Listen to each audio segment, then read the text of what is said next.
Donc, je ne vous cache pas que j'étais un peu surprise de la présentation de cette délibération en commission. Et je me suis dit que je n'avais pas tout saisi, donc, parce que je n'avais pas encore lu le rapport. Et bien évidemment, ce que j'ai fait par la suite pour préparer cette assemblée plénière.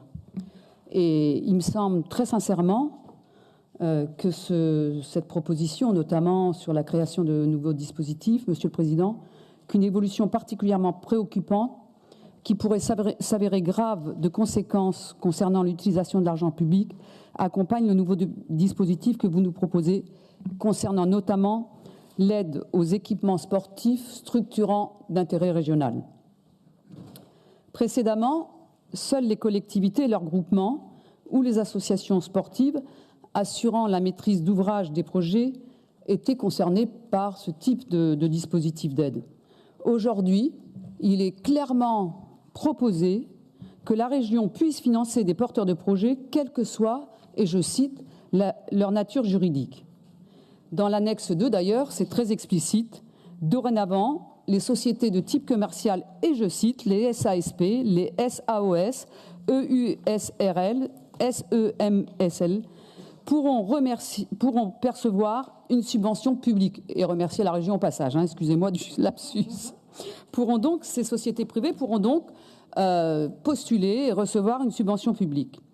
Monsieur le Président, dommage qu'il soit, mais je comprends qu'il puisse avoir d'autres contraintes, je ne doute pas de sa rigueur pour gérer l'argent public, mais la notion d'intérêt régional structurant qui est mis en avant, et de façon légitime, n'est pour autant pas une garantie. Nous savons tous que celui-ci, cet intérêt régional, voire intérêt régional, peut évoluer, se rétrécir ou s'élargir suivant les choix politiques. Je pars d'un exemple simple. Autour du projet d'extension d'Inter-IKEA sur l'agglomération avancée, au moment des débats. Si ce projet revenait dans l'actualité, je ne doute pas qu'il serait présenté de telle façon qu'il correspondra aux critères à respecter et mis en avant dans la délibération. À savoir, il sera défini comme un élément important du maillage du territoire, comme une infrastructure moderne et ambitieuse, principe qui accompagne la délibération qui nous est présentée. Les collectivités territoriales sont propriétaires de 80% des équipements et représentent les acteurs les plus puissants de l'univers sportif. C'est un modèle qui donne ainsi toute sa dimension au service public du sport. Pourquoi, Monsieur le Président, rompre, et je l'ai bien démontré avec le projet Inter-IKEA, pourquoi, Monsieur le Président, rompre avec ce modèle qui respecte le droit d'accès au sport pour tous et pourquoi vous tournez vers le secteur privé? À partir du moment où une structure privée sera propriétaire d'un équipement, il est évident que le coût d'accès instauré sera libre. Rien à voir avec le service public.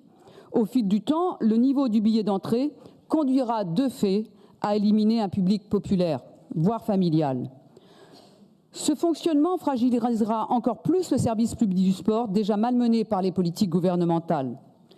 Monsieur le Président, Madame la Vice-présidente, quelles sont vos intentions et pourquoi cette évolution quand même assez extraordinaire?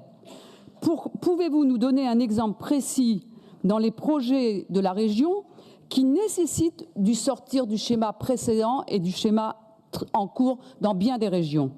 Si votre réponse est liée à l'ambition d'être base arrière des Jeux Olympiques, ambition que nous partageons totalement, les crédits d'investissement nécessaires ne doivent pas alors rentrer dans le droit commun.